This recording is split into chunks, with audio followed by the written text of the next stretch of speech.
Hi, can you hear us now? It looks like you're snapping it though. Oh, hey, over here. Don't. All right. Well, we know that we're on a lag, so it might take a second before the sound catches up. Yeah, the audio says it's picking us up, so we should be good. I don't know what that's about. Okay, I just snapped on the main thing, so let's see. Yes. Okay, Okay. we're just on like a delay. All right. Deep breath. Hi, everybody. Hi. Hi. We didn't just say hi and you couldn't hear us. Well, what I said before was that we're actually on time and everything's working, and which is of It's course only 2:04. it's only 2:04. Yeah, we're doing okay. Yeah. Sophie, how are you? I'm so good. You're so good. Yeah, how are you? I'm doing okay. I'm Good. doing okay. Writing's going well for me this week, which it doesn't always. Love that for you. Yeah. So a lot of what we're hoping to do today is to give you something that you can do to help you with your own writing, help you out in a general like Q&A, cheerleading sense, and push you all forward into finishing a draft for next week. Yay! And it's next week that Next week. drafts are due. Next Exciting. week. So before we get into that, we'll just quickly talk about the charity that we're going to be supporting this week. If you'd like to support us, this is how you can do it this week, is by giving to this fund. This week, it is the Autistic People of Color Fund. The link should be in the description below. The Fund for Community Reparations for Autistic People of Color's Interdependence, Survival, and Empowerment.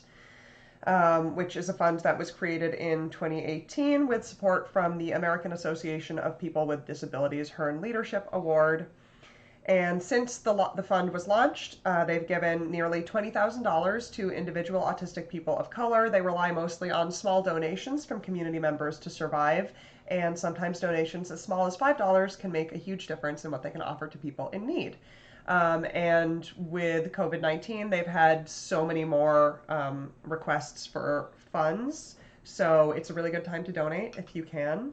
And you can send funds through PayPal, I believe. So the description should be in the box below. And I hope you will support them if you have the means to do so. It seems like a really important cause. Yeah.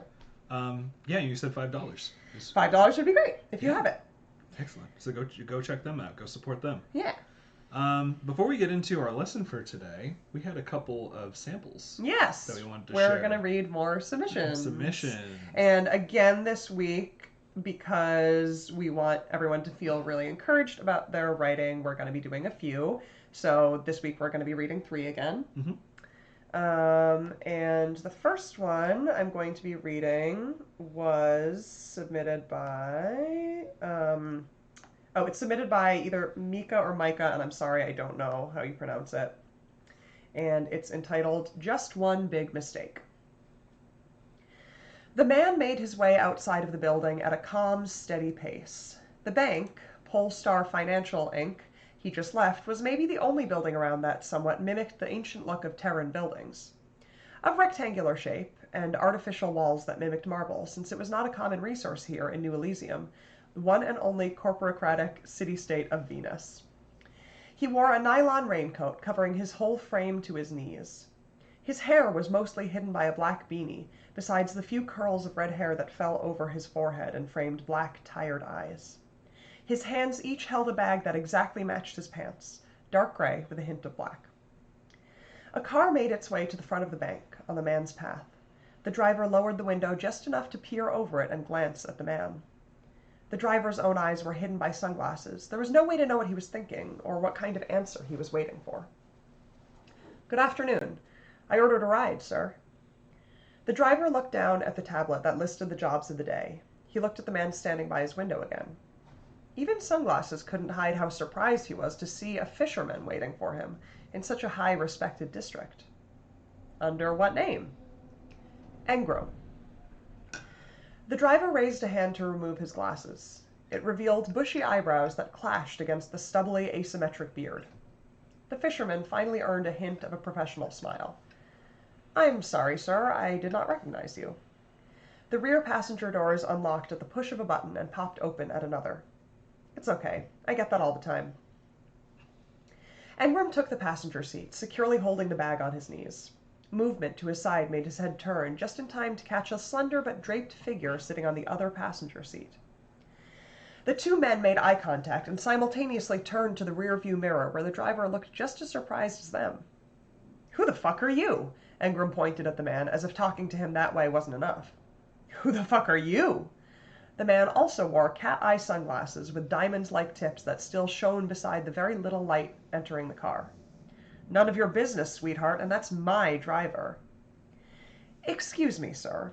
A gloved hand appeared from the drapes of the black, sparkly dress he wore and gave a light tap on the driver's shoulder. "I ordered a car for today, the 11th, at this exact time. A reservation under the name of Masquerade, if I recall." This person was way too polite, way too elegant for someone requiring the use of Quick Step Delivery, the fastest courier service on this level of New Elysium, but also provider of the once-in-a-lifetime prime package of a getaway driver and vehicle for those who needed it and, most importantly, could afford it. They don't allow risky jobs, but they won't ever ask questions. I'm going to stop there. Love the world building in this one. We get a lot very, very quickly. Yes. And I think it does a good job of just dropping in details as they're needed, which always feels really good. So you can kind of like see the world expanding as you get more and more details on it. Mm-hmm. And I love that. Yeah, no, we're introduced to it in a way that feels very comfortable. Yeah. Right? And like there's a lot of intrigue right off the bat. Absolutely. Which is cool. Really, really awesome. Who'd you say that was? Don't make me say it again because I don't know how to pronounce their name, but it was either Mika or Micah. Micah, Mika, McKay. Thank you so much. Yeah, that was really good job. Excellent. I'll share mine next. I pulled one that was submitted by Inc., I believe is their name, on our submit channel. Let me double check. Yeah, Inc. And they wrote, right at the top of theirs, warnings there is vomiting, discussion of drug usage, foul language, speculations of kidnapping, etc. So if that's going to turn your little stomach, maybe put me on mute for a minute. I'll read the first couple paragraphs of this. Maven's vomiting blood at work again. They started coughing 10 minutes before their shift was supposed to start. So bad they couldn't open their eyes without seeing those fucking shapes quivering from where they stood in the doorway, fading in and out as if their brain couldn't decide whether or not they were hallucinating. They ran to the bathroom before their boss could see, or she would have sent them home. There's purple mixed in with the red, splotches similar to the ones already appearing on their left wrist. They've only been at this job for 6 months. Avery said it would start around a year or so in, but they've been busy. And unlike the others, they've been dependent on Mava for a long time. Someone walks into the bathroom. Maven doesn't look up. They're too busy trying to breathe without the high-pitched wheezing and ignoring the stars exploding behind their eyelids. Who needs a light show when you can take Mava instead? It's a ride better than anything else. Though the ones at the park were nice. A shame they couldn't go see those anymore. They didn't allow people like them in public like that. Then someone knocks on their stall. Your shift starts in 5, Avery said. Her voice is strained, which isn't too unusual, but there's a layer of exhaustion in it that even Maven noticed. They cough out another glob of blood, more purple this time. They aren't sure if that's a good thing or a bad thing. Thanks, they manage, clearing their throat twice to speak. I'll be out in a second. You're working the register, Avery continues, but it's getting late, so there shouldn't be too many people. She probably said the last part to make them feel better, but they groan anyways. They hate working the register. They hate talking to people, especially the ones who think yelling at them will make them do whatever it is they want before they can blink. They hate having to fake a smile the entire time and not being able to just hex them, or stab them for all they cared. At least it was Friday. They closed at sundown on Fridays, but that meant doing the ritual. That part, at least, Maven was good at. That's where I'm going to stop. What I really like about this one is that it presents us with a world that we think that we recognized, It seems very, mundane. We know people who have have jobs like this, you know what I mean? Yeah. And then slowly we get these little hints that something's off. Yes. That this is a slightly different world from where we are. Yes. And I really like that. I think yeah, really again, well-developed world building.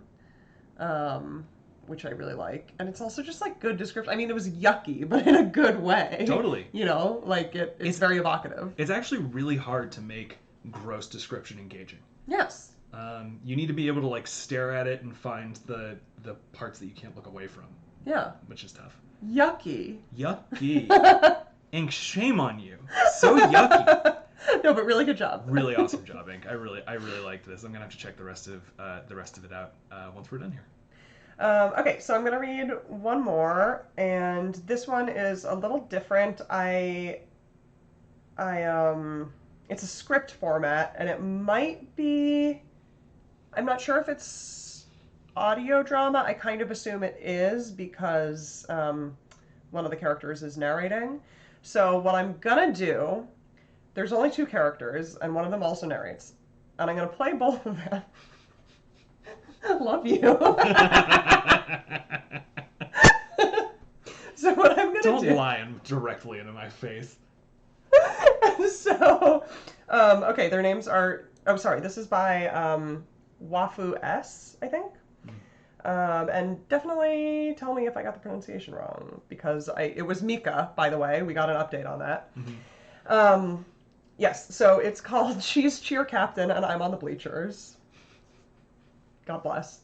And, okay, so how are we going to do this? Okay, so there's 2 characters, Taylor and Brittany, and Taylor's going to face this way, and Brittany's going to face this way, so that you can tell the difference. Okay. All right, so Taylor's facing this way. Brittany's facing the other way. Okay. Hi, I'm here for the cheerleading squad tryouts. Name? Taylor McLaughlin. And your routine is to Hey Mickey by Tony Basil. I nod. My heart is racing, feeling the audience of assorted students and teachers' eyes on me. But still, I have to get on the squad. If it means letting Brittany Merritt with her high ponytail and cherry lip balm push me around in front of a live audience, so be it. Well, when you're ready, good luck. Yeah. Brittany lets the silence hang for a beat too long, eyeing me up before starting.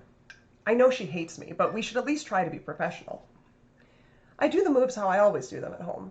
I focus on the execution because when I don't, I end up with too much energy and not enough at the same time. The whole time I dread the required cartwheel and front flip combo. I've only landed it once, and with everyone watching me, it's going to be hard. Brittany's probably going to knock marks down if there are any mistakes. I feel my body tense up when I go for the cartwheel, and my landing is sloppy. Panicking, I go for a somersault, the front flip's toddler sister. I try to play it off and smile even as I feel the energy in the room fizzle out. But then Brittany and I meet eyes, and she looks at me in a way I've never seen from her before. I feel like she sincerely feels bad for me, her eyebrows scrunched and her body leaning over the judges' table. I power through the rest of the routine with newfound high energy. I have to prove to Brittany, or maybe myself, that I can do this. With the routine ending, I take a chance and go for the combo at the end, where my stamina is at its lowest. I land the flip this time, but my hamstrings scream at me, and I can't find the energy to pull myself back up in a snappy manner. I hear cheers from the audience, though, so I think it was worth it. The routine ends with my heart in my throat. I just stand there and try and force it back down. I hear applause, and I wait with bated and heavy breath for her assessment. Well, interesting song choice, but with excellent stamina and delivery, you pulled it off. Although, and she looks directly at me, you could stand to smile more. You're pretty when you smile. Oh, Brittany. Oh, Brittany. What'd you like about that, Sophie? And then I have a question for you. I like that. Okay, so one thing I actually like about it is that we've been receiving a lot of like sci-fi and fantasy stuff, which is fantastic. But this one is super grounded, and it's still compelling, which I like. You know, because you don't have to invent a whole new crazy universe in order to tell a good story. I also just like that I don't know anything about cheerleading. But I still feel invested, and I still understand. Like, there's actually a lot of action in this, which is pretty hard to pull off. And I still feel like I know what's going on and I feel invested in it. And there's a lot of character development. Mm-hmm.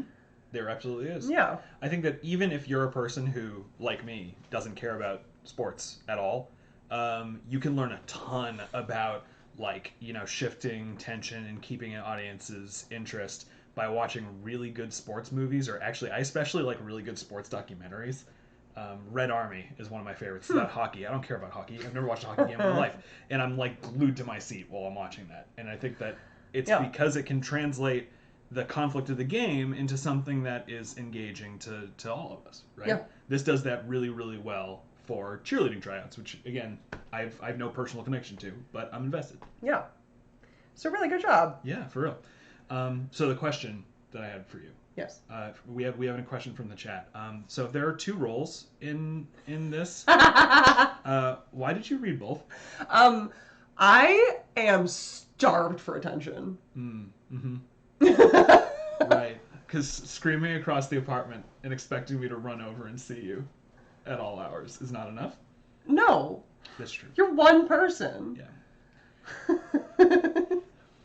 Anyway, it's rough. It's rough here, folks. You paused for such a long time because you're so tired of me. No one I'd rather be tired of. So, let's get to the lesson today, huh? Yay! Today, and speaking of grabbing attention, we're going to talk about, hey, is this transition going to work? It did. We're going to talk about hooks. We're going to talk about this rule here that is one of the most important rules as a writer, and it's a rule that, by its very nature, school is very bad at teaching, and I'll explain why. It's just, you can't make them read it. People are only going to read what you write if they're interested in it.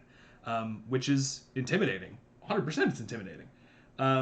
The thing is that when you read things with this kind of lens on, you start reading them very differently. You start noticing different things about the books, for example, that are considered the greats. Is that they weren't popular because of some deep hidden meaning. They're ultimately popular because, like, they're bangers, right? Like, right out the gate, they grab you. You gonna what? It's just funny when you say banger. They are. So the thing is that, like, if you can't make them read it, how are you going to catch their interest? That's actually one of the hardest things to consistently practice. But it's in a pretty condensed space when we talk about hooks. That's why we're going to talk about it in our little mini lesson today. Yay! So, what is a hook? What's a hook? What's a hook? That's a hook. But what's a hook in fiction? That's so annoying. Yeah. A hook is specifically written to grab the audience's attention and make them want to read more. In my experience, the word most commonly refers to a single sentence, that is your hook, but you can also use that word to describe a paragraph, chapter, situation, etc. Today we're going to look at the sentence and paragraph level, again, because it's pretty reduced, pretty limited, and also because I think a lot of the rules from those you can take into situations that hook as well. Right? So now, a master list of every possible hook technique. This is great. This is going to be a super short one. And I'm just going to give them the list. So, and they go. Oh, and then there they go. So let's put that up. And it's blank. Oh, Kevin, it's blank. Oh, no. Oh, Kevin, you made a mistake. I spent so many hours. You've erred. I spent so many hours on it, and now it's gone. No, you didn't. I wrote Hook Techniques Master List, and it took longer than it should have. But it didn't take that long. What we're going to do today is, because with hooks, the question of what grabs your interest is a personal question, right? We're going to discover, as we talk about this more, there aren't specific right and wrong answers for this. There are some best practices. There are things that you can do. But ultimately, you have to decide which of those things you're what's going to interesting. do. Exactly. So what we're going to do instead is we're going to do kind of an exercise. If I flip over here. We're going to do an exercise. I'm going to show you 5 hooks from the beginnings of 5 books / chapters of books. One of them is a short story, also. For each hook we show, we'll post a straw poll to our Discord in the announcements channel. So go click that link, vote for whether the hook grabbed you, and we'll discuss why it did or it did not. And we're going to turn those reasons into techniques for hooking an audience. This week we're experimenting with interacting with you all a lot more, kind of throughout the entire thing. So I'm excited to try it out. So let's move on to our first hook, huh? This first one goes, I lost an arm on my last trip home. My left arm. Give me just a second to get the straw poll up. And I'll bring it on over to the Discord. So we're heading into the announcements channel this time? Into the announcements All channel. Right, so everyone get in the announcements channel.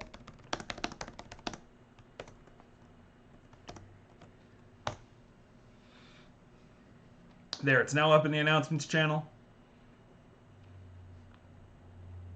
So go take a look. Want to read it one more time? Yes. Remember, we're looking at, I lost an arm on my last trip home, my left arm. If I'm not mistaken. Yeah, that is still up. Good. All right, I'm looking at the results. They're interesting.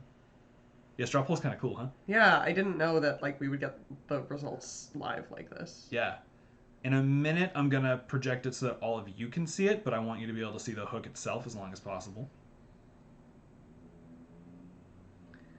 And then I want to know whether you find it compelling. And I want to know whether you find it compelling. No, I can't reveal that. I'd have to kill you. Might be worth it. All right. I'm going to give this another 10 seconds. How many votes do we have in here? We have 58 votes. People jumping in. Nice. All right. Slowed down. Let's bring it on over. All right. So we have majority is sort of in the middle. It was pretty interesting, or it was a little bit interesting, I guess. For the extremes, we have more absolutely yes than it didn't interest me at all. So that's really interesting. What I would like you all to do is, if you want, over on our live channel, I know we're making you bounce around a little bit, over in the live channel on our Discord, if you could just post a little bit what you answered and also why you answered it. If it really grabbed you, why did it grab you? If it didn't grab you, why didn't it grab you? And so on, right?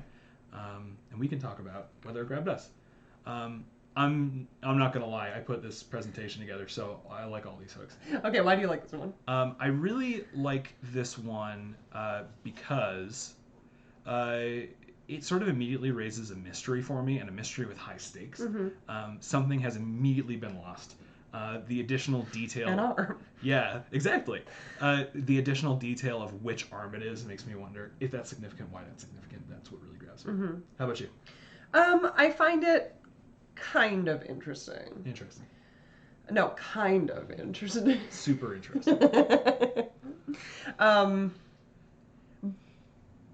But as I said to you before, it would pretty much never happen that I would read only the first one or two sentences of something. Mm-hmm. So this is not that interesting to me to keep me going devoid of context, but I would read a little bit further for the context, and then I would see. Gotcha. Okay, cool. And we're getting some answers in? Do you want me to read something? Yeah, read them out, and we will add them to our Hook Techniques master list. Okay.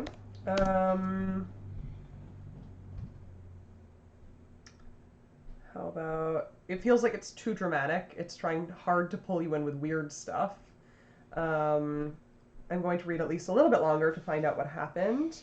It makes me ask a bunch of questions, like how and what their trips are like, and also the tone is pretty. The specific detail caught my attention. I was a little interested because it creates story possibility. I want to know where they're coming home from.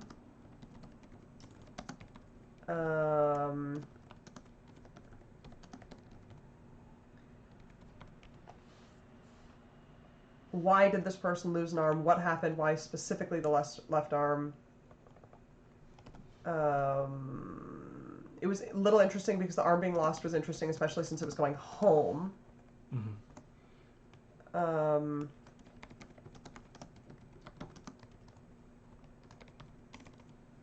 It kind of says it really nonchalantly, which I think is interesting.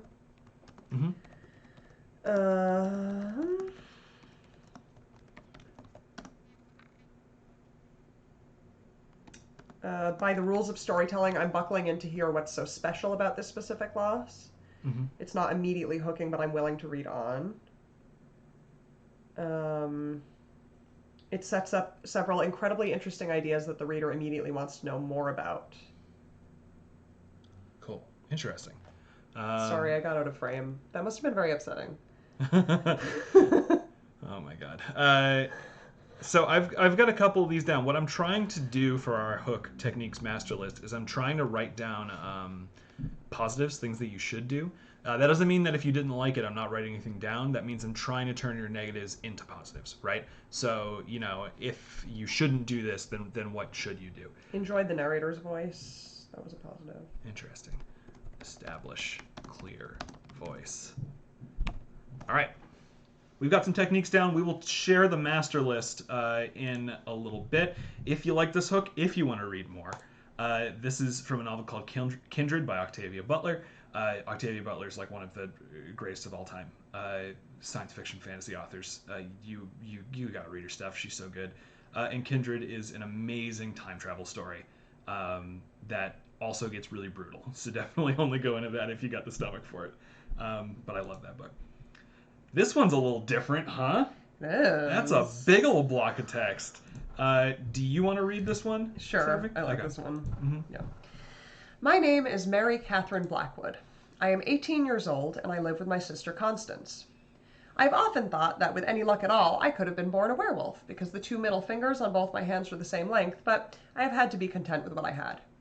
I dislike washing myself, and dogs, and noise. I like my sister Constance, and Richard Plantagenet, and Aminata phalloides, the death cup mushroom. Everyone else in my family is dead. That last sentence gets me every time. Yeah. What's great about having revealed that I like all of these is that now I don't have to keep a poker face or anything. So let's put up on the Discord, the announcements channel.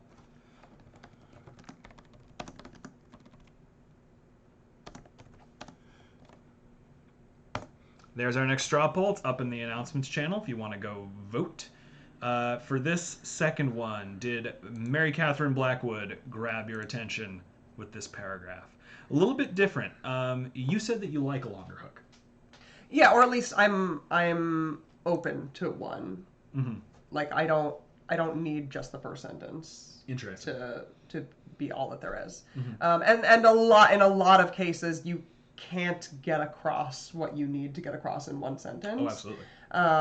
Especially because sometimes, even within the context of a paragraph, like a lot of good hooks I think are like this, is they will set you up with something and then there will be a twist. Right. Even if it's just at the end of the first paragraph. Right. And you can't deliver that in one sentence. It's just not possible. The point is a little bit of setup. Yeah, to your point, I feel like I usually read through at least the first paragraph, but the first sentence really the first sentence can really change my mood going into the rest of the paragraph. Yes. I will read the first page, but asking me to turn a page so heavy. It's so heavy. It's just a whole other thing. So that's how long. But that's another thing that varies from reader to reader, right? And totally. Is why this is so personal. It's how much space does your reader give you to allow you to have the chance to hook them? Right. All right, let's project the results for everybody. Overwhelmingly, we're at absolutely yes, and it was pretty interesting. We've got a couple for it didn't interest me at all, or it was a little bit interesting, I guess. So it seems like overall we're feeling pretty positive about this. So people have already started to put in their reasoning. Wonderful. That's you love. So keep that up. That see it makes this whole thing much more efficient. So do you want me to start reading them to you? Go for it. Okay. So just for the last sentence, I was about to vote not interested, but then I immediately want to know what makes this person able to deliver all that information nonchalantly, like I asked, and won't judge them harshly because of it. Good last line, the matter-of-fact statement, the drama of it.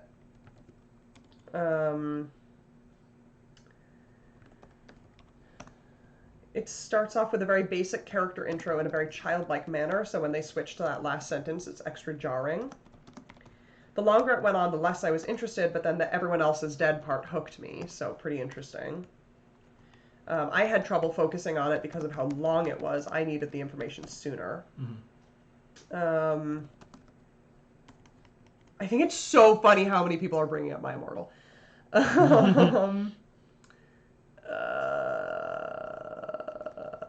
I'm so much more interested in characters than external plot forces. That last sentence is a banger, but I was on board even before that. Mary Catherine Blackwood is a distinct narrator, and I am invested. I put pretty interesting because I would say that those first few sentences are quite boring, but then suddenly, without change of tone, without change of tone, that I think is a key piece. It reveals this shocking thing, or rather, it makes it shocking because of the lack of change in tone. It gives her a unique voice. Also, that last sentence, how it's said almost casually. The lack of focus and sort of cavalier attitude towards personal tragedy is something I personally relate to deeply, and it gives me a sense of a narrator I can identify with. The listing of the information gives it a dry tone I really love. Set the story up in a way that intrigued me and made me want to read more. Excellent. Cool. You want to read like one more? I was confused in a good way. Confused in a good way. I'm going to put that in quotation marks because I want us to go back to that, because that is 100% the case, right? And also, what a hard, like, tightrope to walk, you know? So, let's take a look at our next hook. And before we get to that, if you want to read this book, this is We Have Always Lived in the Castle by Shirley Jackson, one of the greatest horror writers of all time. I absolutely love this book. I also admittedly... It's super likely that you've read The Lottery. The Lottery by Shirley Jackson. Because I feel like that is very typical high school curriculum reading, generally. Yeah. I mean, and it is great. It is great. And in The Lottery, the terrible event of The Lottery takes place every year on my birthday. So, and also, you reference that story all the time. I do. Oh, because you always say it's just not fair. It's just not right. And then they were upon her. If you haven't read The Lottery, that's going to make a lot more sense when you read it. Shirley Jackson's awesome. If you're looking for something creepy by a total misanthrope, then she can help you out. This one says, many years later, as he faced the firing squad, Colonel Aureliano Buendia was to remember that distant afternoon when his father took him to discover ice. Let me post this to our Discord.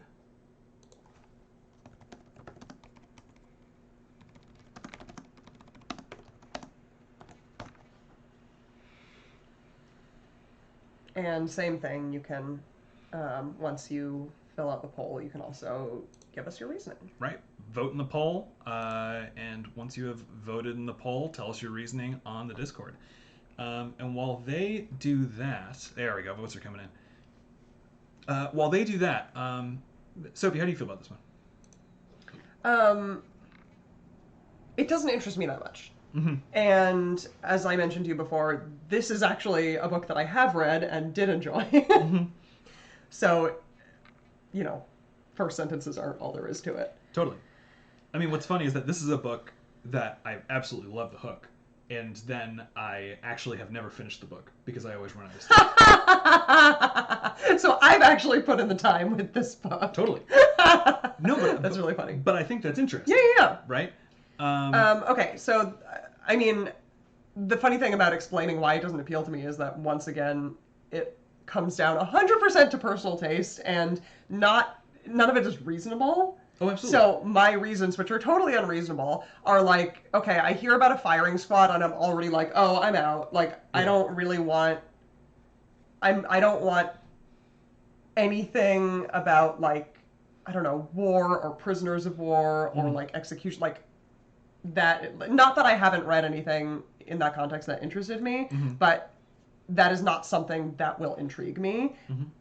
A story would have to fight against that kind of setting to make me interested. It's going to inherently turn me off. Right.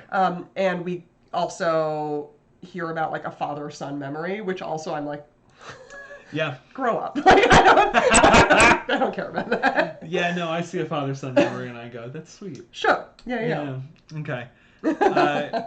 No, I mean, part of what I like about this, and this is more on the translation, I guess, but, like, some of the word choice in here, like discover ice, I really love, because it basically makes, it actually, for me, makes this second kind of mundane situation feel more intense than the first situation that we get. So the stakes are immediately very high. Yeah. But the thing that we are focusing on is not the high stakes thing, and that makes me really wonder why. It surprises me, literally just with the word choice, and then I want to know where it goes. So let's see what people thought. Let's take a look so everybody can see it. We have mostly it was pretty interesting, followed by it was a little bit interesting, I guess. We got some absolutely yeses and a few it didn't interest me at all. So we're really spread out on this one. Yes. Which is cool. This is an exercise I do with my classes too, and I also find that this one's very polarizing with them. So let's hear why. Here's some responses. What are you seeing? I love a good flashback before dying. Stakes are high, and I want to know how the ice incident is connected. Why did he care so much about ice, or maybe his father, that it was the last thing he remembered when facing a firing squad? I will finish this paragraph. I love how this starts in medias res. How did it get to this point?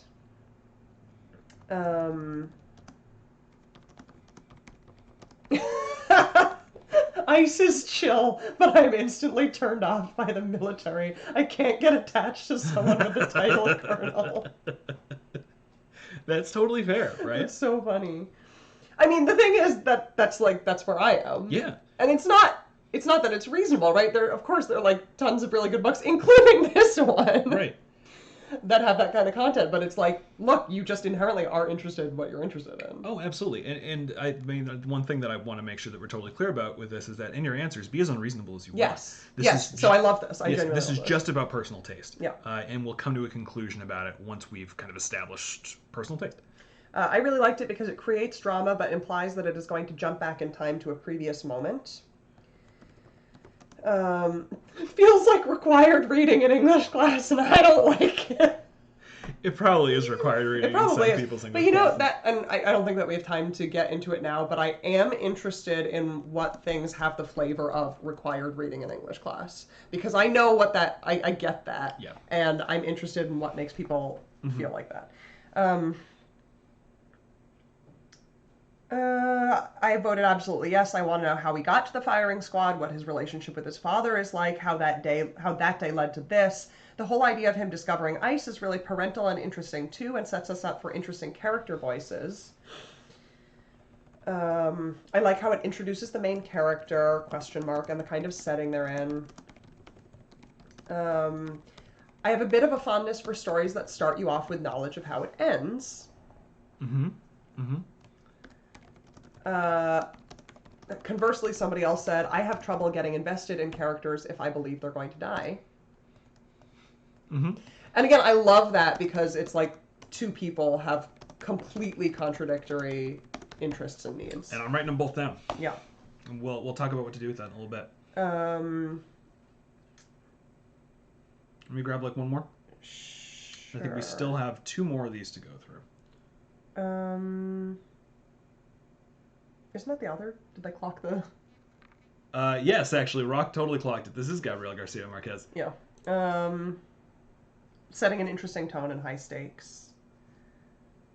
Interesting tone, high stakes. The contrast. Oh, facing fire and discovering ice. I think the contrast hooked me. Right. It's cool. Establish an interesting image / contrast.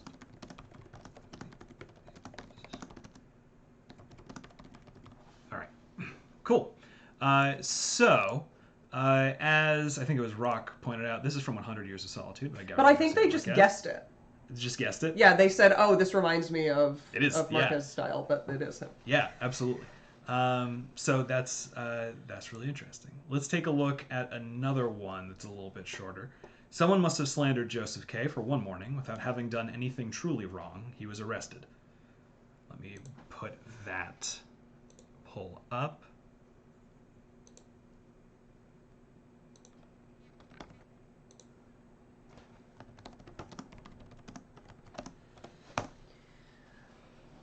Don't worry about these clogging the announcements channel too much when we're done with the stream today. I'm gonna seal them off. Everybody was in a panic. Put them in the vault. I know. Everybody was tearing out their hair. They were pressed. Kevin, the announcements channel that we cannot even post it. It's so cluttered. I like this one. I mean, everybody knows I like all these. but I like this one. This one doesn't rock my world or anything, but I think it is a good example of a good, quick hook that just immediately gets us in the middle of things. Like the story has started. We don't need to even meet Joseph K before a story starts. We are there. Begin. Right, and you can feel the momentum coming out of this one. How do you feel about it? Oh, I don't care. Why? I like that actually might be enough for me to just like close the book and walk away. That's so interesting. Yeah. Why is that? I don't care about some man.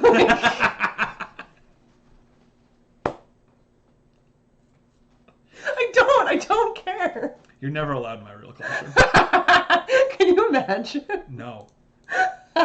No, actually, yes, I can imagine. That's why you're not. All right. So let's see what everybody has. We have. It's mostly. It was pretty interesting. We have a bit.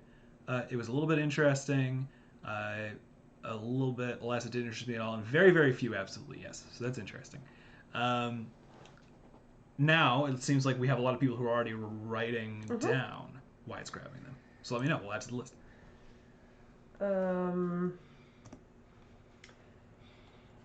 Pretty interested because I'm curious about why he was arrested if it was wrong, but the truly wrong part makes me instantly distrust him. I think it's kind of interesting because it jumps straight in. I want to know who it was who slandered him and what they said, but I also am not super invested in his life. I would keep reading for like another paragraph. I like how it immediately sets up the stakes for the story. It gave me a kind of, oh god, is this going to be a moral argument, which is interesting, but also creates a sense of dread for me. I can't tell if that person meant that a sense of dread is a good thing or a bad thing for them, because again, that could be totally personal. Interesting. I'm going to write down create a sense of dread, because I think that can also be a positive thing. If I'm reading a horror novel and the first sentence makes me feel dread, I'm in. Right. I'm 100% in. Right.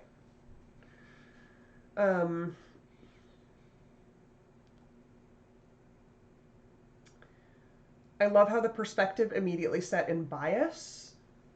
Interesting. And like IDK, it makes me feel like the narrator has tea, and honestly, I'm thirsty. Love that. I voted pretty interesting. It was the word truly that hooked me. Not truly wrong implies that he has done something a little wrong. That's a good point.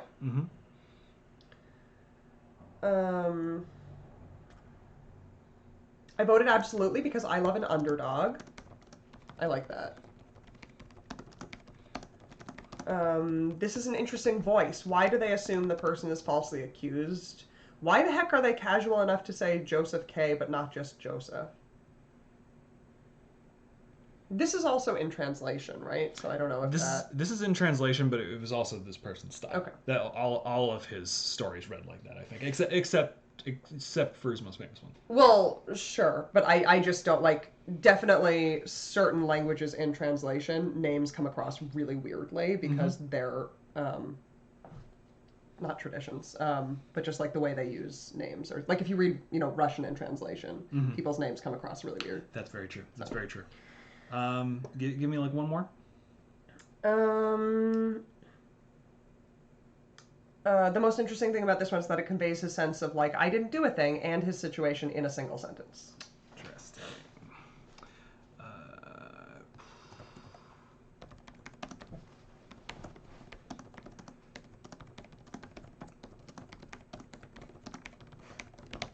All right.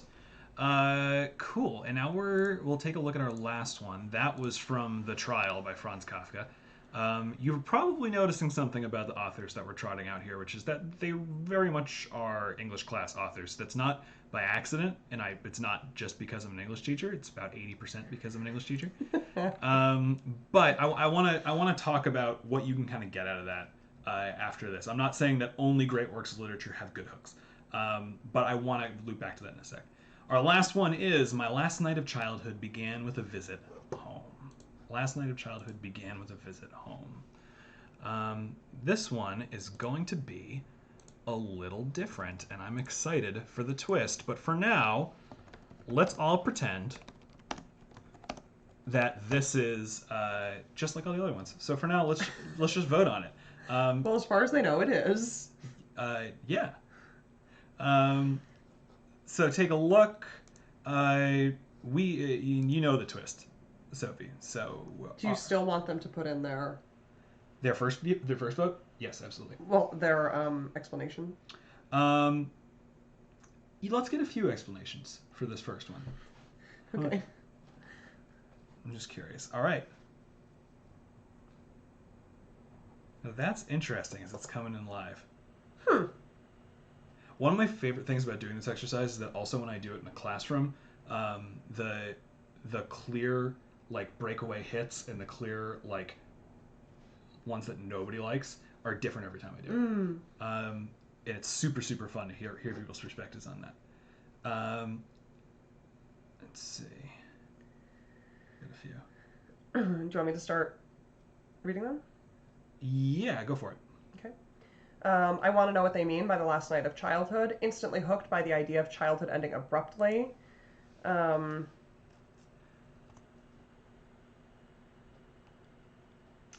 Interesting because something major seems to have gone down on that visit. I can't tell if it's nostalgic or a horror story, and that makes me uncomfortable, but not in a good way. It's interesting, but it's not enough to hook me. This feels terrifying, but in a fun, emotional way. I'm absolutely hooked because it's not the last day of childhood, it's the last night, and that pulls up so many uncomfortable emotions. This one would probably have me continue reading, but it's not a super hook for me. It's a relatable thing for me, and something that is very relatable for a lot of people, but at the same time, it's something I've read a lot. It's like a soap drama. You've seen it before, but you want to know how this person's going to spin it. Mm-hmm. I think maybe let's throw in the twist now. And for this one, we don't have an additional straw poll. I actually literally just want to see in the live channel yeses and nos, depending on your answer to this question. Do your feelings about this hook change if I tell you that this is from a science fiction horror story and a story that advertises itself as sci-fi horror right away? I'm going to show you the title in a minute, and the title is very obviously horrifying. We can just get yeses or nos. Do your feelings about this hook change if I tell you it's from a sci-fi horror story? You can include why you like it more, why you like it less. Now that we've revealed it, does this work for you, Seth? Yeah, it definitely makes me more interested in it than it would be otherwise. Mm-hmm. I like it. This is also the first line of one of my favorite stories. Most people are saying yes. Changes things, right? Hooks are super context dependent is part of what we're getting out of this. And you do always, I mean, you're never, I can't think of a situation when you'd be reading the beginning of a book without knowing the title. Yes. Or seeing the cover, Absolutely. It's very unusual. We have some yes, but not positively, which is kind of interesting. Cool. Let's see. Does anybody want to tell us why this extra information changes it for you? While people are typing that in, I'll tell you that this is also by Octavia Butler. This is from a short story called Bloodchild. Bloodchild. That story rocks. There's so many... Does it rip? It rips. It slaps. There are so many horrifying things about that story. Like, it is full-on body horror, so only walk in if you're ready for it. Yeah. Yucky! But that story made me feel emotions I have never felt anywhere else. Like this bizarre mix of terror and love. It puts you on an alien planet and makes you feel alien emotions. And it's so fascinating. I love Bloodchild. Have I ever made you read that story? You have not. Okay, well, if you can take it. Get it to you. A bunch of people are typing up their answers.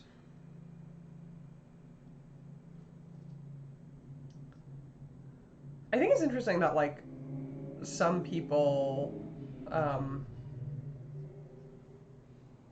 kind of already clocked that it was a horror story. Yeah. I definitely, the first time I read the story, I was completely blindsided. The genre keeps it from becoming a straight coming of age. It no longer holds the heavy implications of something I'm uncomfortable with. Yeah, I understand that. It makes it seem less like a boring coming of age thing. That's similar to how I feel. Yep. Like if I would not want a straightforward coming of age thing. Mm-hmm. But in this context, I would be more interested. Breaks genre conventions. Yes, but it seems so mundane for sci-fi horror. It's like the end of a known world and the start of a journey into an unknown one. It's far less cliche as the start of sci-fi horror than it would be for other genres. Mm-hmm.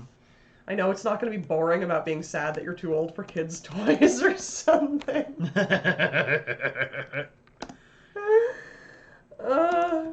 I feel like it's too edgy, you know? Like I'm going on Reddit. God. That's really funny.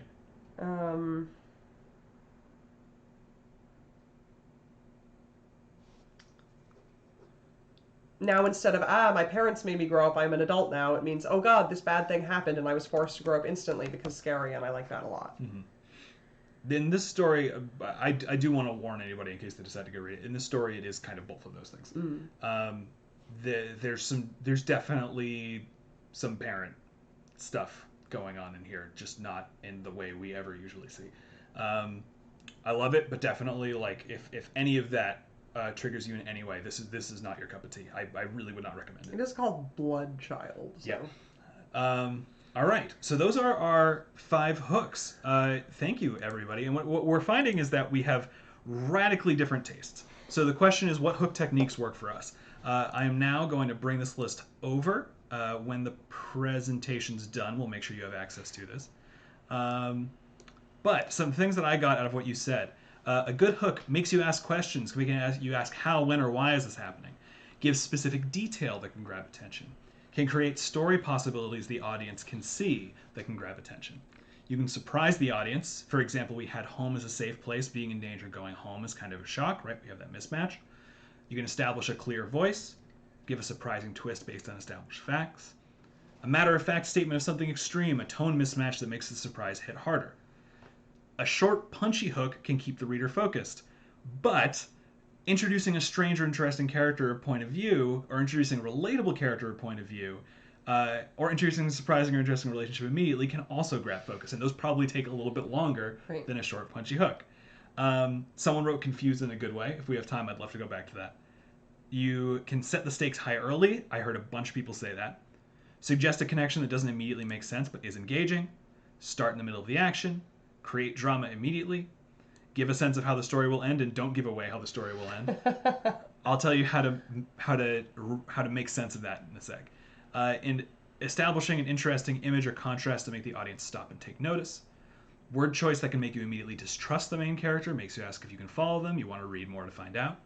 You can create a sense of dread, establish a clear point of view, establish a character who has knowledge or skills that we want to follow, establish concern for the main character with stakes immediately, give a statement that sounds intense but we'll need to read on to find out why, create strong emotion immediately, even uncomfortable emotions, create tension between associations and genre, and along with that, cliches in one genre can be fresh takes in another, which is interesting, right?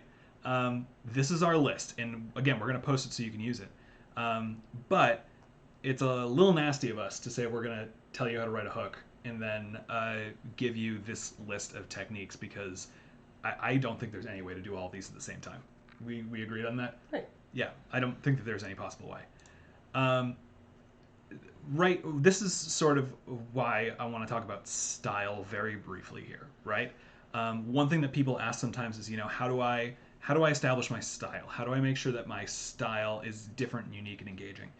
There are lots of things that go in your style. Just the stories that influence you, your own background, your experience writing, any ideological decisions that you make in terms of what is important to you morally going into your writing. But I actually think that this last thing, these micro decisions, are what establishes it the most. And you can tweak those, but it is really important for you to figure out where you're most comfortable, I think, right? You can't interest everyone. You have to write an interesting hook anyway. So of these techniques, you're not going to be able to choose them all. But we've established that all of these work for someone. So if you want to grab someone's interest, ultimately, by picking which of these techniques you're going to use, you are deciding what this aspect of your style is, right? What things matter to me when I'm trying to grab attention. This is not a list of requirements. This is a menu, and you can pick what you want from the menu, right? And it's one of many examples of why you can't please everyone. Exactly. It's impossible. Which is one of the most important things to internalize. Yes. Like, we can say that until we're blue in the face, mm-hmm. but I don't know. It's just like something we're probably going to have to say a lot because clearly people don't agree on things. Absolutely. Right. There are tons of people who like listen to our show and just don't like it. Mm-hmm. And like, does that sting? Absolutely. And also like, but it's not possible to make something that everybody will like. Right. I think you got to recognize that sting is unreasonable. Mm-hmm. And yeah. I recommend you just experiment, find what's comfortable, and then if you want, you can tweak from there. I'm not saying that you can't write from a radically different style, but once you find out what's really comfortable for you, you can start adjusting.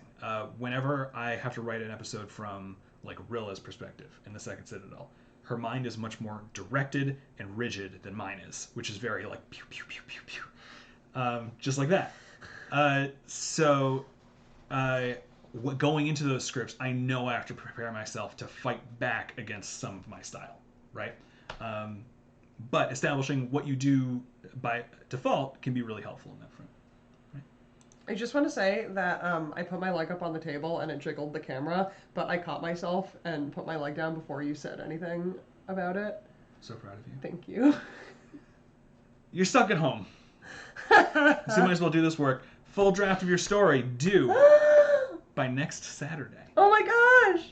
Time to get to the end of the story, fill in the middle as much as you think you need. For next week, we want you to put your draft on the Submit channel on Discord. We're not going to share full stories, but Sophie and I will pick some of our favorite hooks. So grab us in the first sentence, the first paragraph. If that's all you want to submit, that's okay. Remember, we're not done with these stories yet. This is just the draft. We're going to move into talking about how to revise. And remind us again what counts as a draft. A draft is the full story. You need the beginning, you need the end, you need as much of the middle as you think you need for it to make sense. So, you know, a cliffhanger can be okay so long as it's satisfying. We talked about character arc, like our second workshop, maybe? Second or third? Yeah. You know, so long as there's some kind of arc, something changes, right? It's okay to end it in a tense way. Mm-hmm. But we do want to see the whole story, right? So it's questions time. Yeah, can you please do it? Any questions?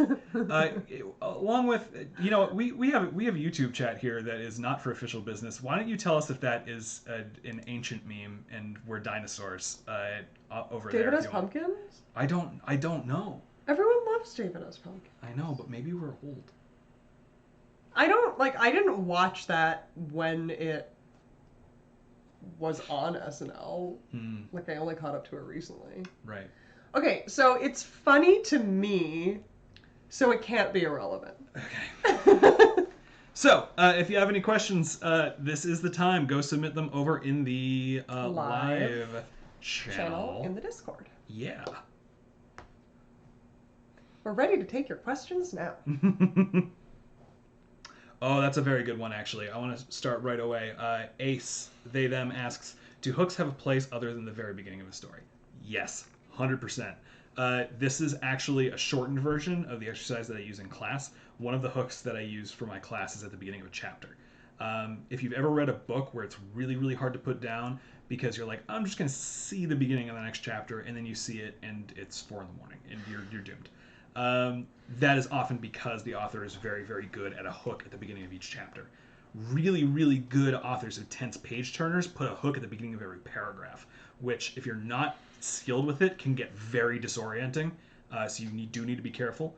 But like, some of the most like tense pulp novels I've ever written have like good hooks at the beginning of every paragraph. Well, I think it's one of those things, like a lot of these tips seem to apply on both the micro and the macro level, right? And it was the same thing with like our escalating tension, our little graph of that. because that applies over the course of the whole story and also within a scene.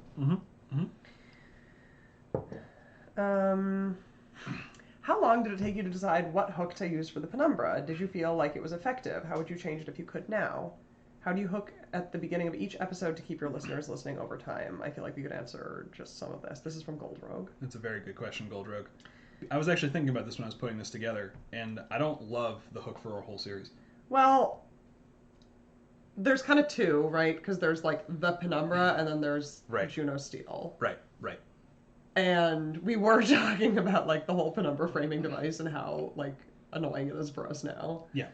I think that was mysterious and it established a mood, and that really works for some people. It might be as simple as like now we're burnt out on the mood, so it doesn't grab us anymore. Yeah, but also it's just less relevant to what the show ended up being. That's true. Which is part of it.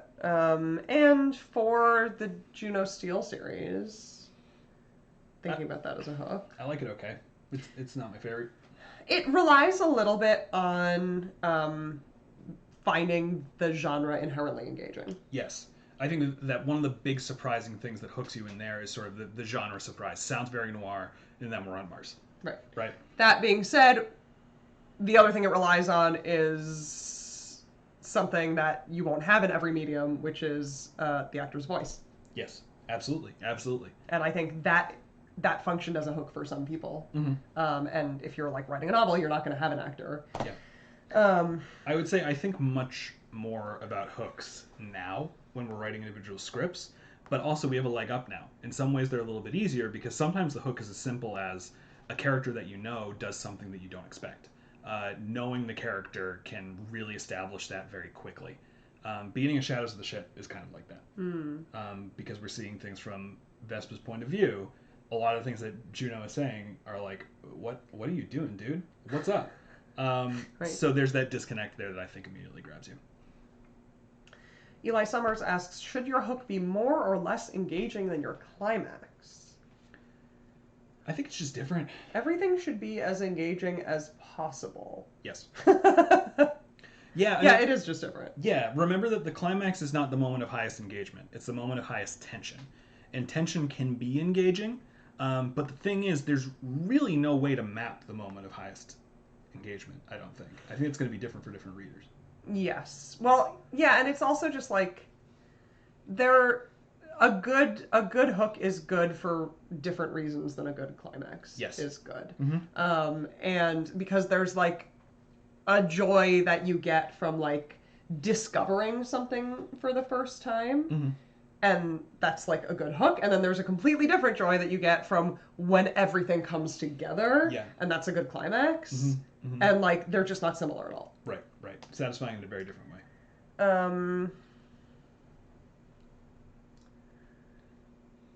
If you're writing multi-episode arcs, 4 to 6 episodes per plot arc, how do you keep from feeling repetitive in your hooks?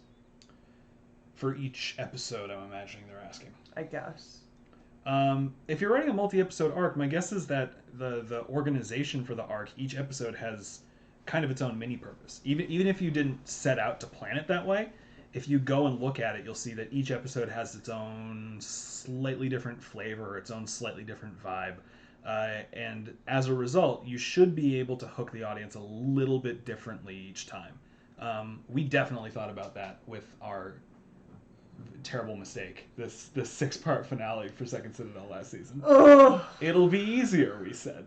I like those episodes a lot. I like those scripts a lot, and from a production standpoint, that was a nightmare. Bad choices. That's my fault. But for that, because each character was dealing with something different, it was a different kind of hook each time. Right. So that's kind of what we were thinking about. This is also part of the reason I think that we've never been that invested in the idea of like more frequent like 10-minute episodes. Just because like we really like to fit a whole satisfying arc in something as a unit. Yeah, I don't think either of us like the sort of bite-sized format. HG the Lesbian asks, how do we identify a bad hook and how can we fix it? An example would really help. I did not come prepared, but... but you dove right in. So, Sophie, But how do you identify a bad hook is very easy. Like, if it's not interesting. If you read it and you don't care. That's very easy. Yeah, that's true. Because if it is interesting to at least you, then it's interesting to at least somebody. And if you want to know more than that, you just show it to other people. Right. But it's just like, is it interesting or not? That's the only barometer. Right. Yeah, I mean, something that's worth remembering and learning, and it's very hard to learn, is that in terms of reading tastes, you're not special. you're not that individual. Like, the other people feel the same way as you do. Right. So ultimately, writing something for yourself will net you a lot of people, because there are other people who want the same kind of things that you want, right? And how can we fix a bad hook? Well, make it interesting. Yeah, check out that list of techniques. Show it to other people. See if they agree with you that it's not interesting. See what you can do to spice it up. Hooks are hard. It's the first sentence of the story, but it tends to be one of the last parts I put in. What are your thoughts on sensory descriptions as hooks? Great if they're interesting. Totally. Like, that's kind of, there's no like, this is good, this is bad. It's just, is it interesting? I'm gonna add that to our list, in fact, because that's one that usually comes up when I do this. And again, that's kind of opposed to a short, punchy hook, but it absolutely works for some people.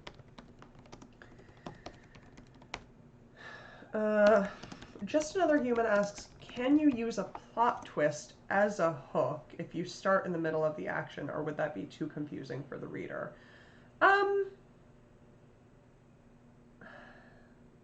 don't know, like a twist, definitely. I don't know if you would call it a plot twist. I think a lot of good hooks are a twist, right? That was what I was talking about. Like, it's hard to do just in one sentence, but if you have like a paragraph or more to do it, which I think can still count as a hook, you can give a setup that has a twist at the end. I don't know if I really would call it a plot twist, though. Mm-hmm. It's like turning the genre on its head, or something you thought about the character on its head. Yeah, because or the setting. The fact that you've revealed it right away makes it so that it's no longer a plot twist, right? It's sort of it's the setup. Yeah, it's exactly. And you can have the setup be a flash forward, right? We see the consequences of the action before we see the action, and then the story is just us going, how did that happen, right? But it's still like what you put at the beginning is the beginning. Yes, in that sense it can work. I think we're having maybe a semantic argument. Yeah. That's more setup than plot twist, but yeah, they can absolutely grab it on it. Yeah.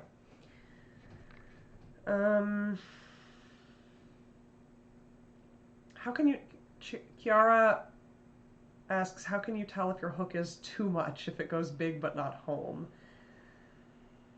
I mean, is it interesting? Part of the reason that hooks are kind of nasty, and part of the reason that we wanted to save it for here when you've already done with a good chunk of your drafts, is because there aren't neat rules for a lot of these things. It's about trusting your instincts and also finding other readers and asking them what they think. I think it would be too much if it wasn't like supported, if you didn't follow through on it or back it up in some way. One of the big ways that a hook can be too much is if it's not relevant. If it's a huge, like if in the first sentence a cat explodes, but the story is not about the cat, it's not about the maker of the bombs, it's not about anything. It's just that down the street a cat exploded, and now we're talking about Stan. And if that never gets addressed again, that's too much. Right, that would be kind of cheap. Yes, a hook is kind of a promise. We want to know what's if it's making us think, we want to know what we're going to think. But a kiss is not a contract. But it's very nice. Lena asks how to create a hook when there isn't a lot of surprising stuff. I think just look at the list, because there's a lot of things in there that make good hooks that aren't surprising necessarily. Yeah. For example, just like a really engaging voice. Yes. I think a lot of books, there's no twist, there's nothing crazy, it's set in our world, absolutely nothing weird is happening, but you're just hooked because like you really like the character that you're following. That's all. Right. Doesn't have to be surprising. I would also argue that there probably is surprising stuff in your story. You might just be living with it so long that it doesn't feel surprising anymore. Could be. So a fresh set of eyes can sometimes help you with that. The other Sophie asks, does the hook have to be the opening line? If not, where do you put it? It's just whatever's in or near the beginning. Yeah. It's not...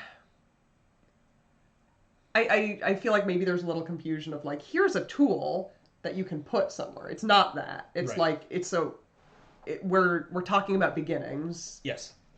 and so your beginning is your hook. You just want to make it a good one. Absolutely.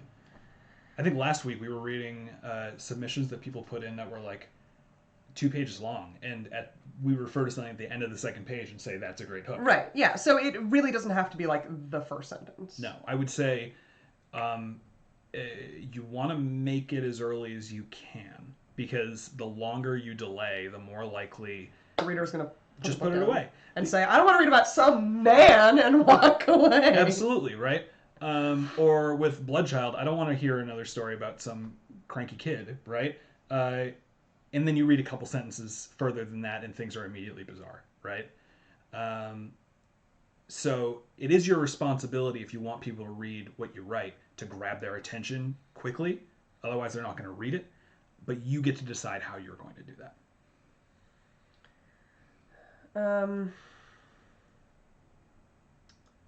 How do effective hooks for comedic pieces differ in general from effective hooks for dramatic pieces? How do the goals differ? What works in one genre that doesn't work in the other? I mean, make it funny in a comedic piece. I'm not really trying to be glib. I just like. Well, I mean, I think that even in a comedic piece, the hook can be dramatic. Absolutely, and in a dramatic piece, the hook could be comedic. Totally. There isn't like a rule about it. One thing that a lot of people pointed out is that hooks can establish an interesting tone or voice very quickly. So if your tone is very silly, a hook that establishes that very quickly can really help. I think that like Douglas Adams and Terry Pratchett are very, very good at hooking you with voice immediately. There's not that much that happens in terms of events at the beginnings of their stories, but you get super invested in how the narrator sounds, because the narrator's just so funny. Yes. Casey asks, can you explain why it's common advice to not use dialogue as your first line, and whether or not that's actually good advice? I've heard it before, and I'm not sure why. I'm also not sure why. I'm not sure why either, Casey. That's fine. I've never heard that before. Never, ever, use dialogue if you want to. Just make it interesting. Yeah. So actually, that reminds me that, you know, a lot of people have heard this. That's so interesting. Who's telling you this? Okay, so kind of taking a step back real quick. We dunk a lot on your English classes in here, and I'm also an English teacher, and you might be wondering how those two things work together. I think a lot of what ends up happening is that a lot of the way that you were taught writing in your English classes is in a more generalized way, right? What are you going to need for your life, for reading stories, which you're more likely to do than actually write them. The other thing is that in order to have you practice certain skills, we often give you what I think of as training wheels rules. Like if you've ever been told that you can't start a sentence with because, that's nonsense. You can start a sentence with because. The reason that you are told that is because next time you are talking to like a 7-year-old, listen to them talk and count how many sentences they start with because. It's all of them is the answer. So you really need to be kind of forced out of that. My guess is that starting with dialogue is a similar thing, a training wheels rule that they forgot to take the training wheels off. Interesting. So I'm not sure. The other thing I want to say is the reason that I brought in so many like works of capital L literature for this is because in your English classes you're taught to like analyze them for deep themes and things. But what I wanted to point out is that most of these stories we still read them not because people at the time thought they were genius. It's because at the time they were popular. Everybody bought them. So as a result, we know that these stories are good at grabbing an audience. Doesn't mean they're the only place that you can learn hooks from, but it does mean that that's a whole different way to go back and read books that you may have been forced to read for school, in terms of not what does this mean, but in terms of how does this work? Does this grab me? If so, why? Does this grab me? If so, why not? Right? Just wanted to point that out. What do you think about prefaces written from after the ending chronologically? Fear they can feel a bit cliche. Sure. Anything can feel cliche. A lot of people wrote stories at this point. Yeah. Yeah, there's like nothing that's new. Yeah. Not to make it about Lolita again, but that has a really good preface. It does. It does. Yeah, and again, like, don't worry about being original. worry about telling your story. Yeah, and like making it fun and interesting for you. Yeah. Mm-hmm. Okay, let's do maybe just a couple more. Oh, that's fair. Yeah, we're already. Yeah, we're running low on time. Went fast today. Mm-hmm. Well, I think it's because we had so much participation. Had a lot of participation. Yeah, which is great. Would you recommend people to get their hooks and opening episode / chapter reviewed by unrelated people to gauge interest in how effectively it works? If you can, sure. If you can, I'd recommend you get everything looked at by other people. Yeah. To see how effectively it works. Unless it becomes overwhelming for you. Yes, absolutely. Like, if you feel like you're the kind of person who's just going to get, like, paralyzed by, like, let's say you had 10 people read it and, like, they have completely opposing opinions about it, which they will. Yeah. And if that's just going to, like, stress you out and paralyze you, then maybe don't. But if you feel like you'll deal with it okay and you have the opportunity to show it to a bunch of people, absolutely do. Yeah, absolutely. And as you write more and more and more and you feel more comfortable in your style, one of the things that will slowly start to happen is you'll start to realize what kinds of feedback you really need. So now, like, I used to put out, like, open calls on, like I put an open call out on, like, Facebook when I was done with my first big novel project, asking people to read it, and I'd never do that now. Now I have a couple people who read what I write because I know that they are very good at catching me on my weak spots. It's you, it's, you know, our script editors, Melissa and Graham, and, like, every once in a while I will send it to, like, a friend of mine who does not read, like, at all, literally just to see if, like, I can grab him, because if I can, that's super A+ victory. Okay, one more. Just Another Human asks, how would you avoid writing something that feels like English class assigned reading if that puts lots of people off the story? Which we did kind of mention earlier. Mm-hmm. Yeah. I don't know. Like, because it's totally true that there like, is a vibe of English class assigned reading. But I don't know that I have a good... I think sometimes the vibe is just that the story's kind of old. And so it's from a writing style that's a couple decades or more behind us. Maybe. Yeah, that could be. It also sometimes has to do with genre. Yeah. Read new stuff is something that's very much worth saying. You know, that's another thing that school's not great at. And from the teacher perspective, I totally understand why. It takes forever for teachers to plan a new book. Because they need to read like 6 books before they find one that they can actually give to the class, and they've got to plan a unit, etc. Right? So read new stuff, partially because then you'll get the sound of the current moment in your head, and you don't have to follow that sound, but it's good for you to know it so that you can tweak it as you want. I'm worried that people will be like, oh, okay, don't write anything that sounds old-fashioned. Like, Please do. You like that, and I grew up reading like mostly literature that was very old-fashioned, and I also talked like that as a kid because of it, and I really like it. So you will have an audience if that is how you write. That's okay. Yeah, I think that, like, there are episodes of ours that start that way. During Battle at World's End, one of the 6 parts of Battle at World's End, one of the episodes is a Damien monologue. That, like, Damien's voice for me is just me imitating, like, a slightly more accessible Shakespearean English. Yeah. And, like, I think it was like a big ask for our audience. Totally. But I think at that point we had an audience that was open to it. So, I don't know. I feel like we've tried to address that question, and it's something I will continue to think about, but I kind of don't want you to worry about it too much. Yeah, I would agree with that. Yeah, I would hate for that to paralyze you or prevent you from writing something. If you write a really, really awesome hook and it happens to remind you of a book that you read in English class once, fine. Keep it. Writing a good hook's hard enough. Don't throw them away for reasons that have nothing to do with level of interest. Right? I think we should wrap up. I think we should too. Thanks, everybody. Thanks for coming out, hanging out with us. And talking about hooks.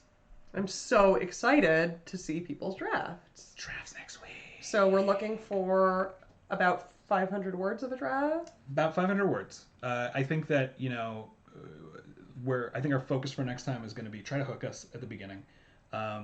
we will try to pick them based on how much they grab us at the beginning.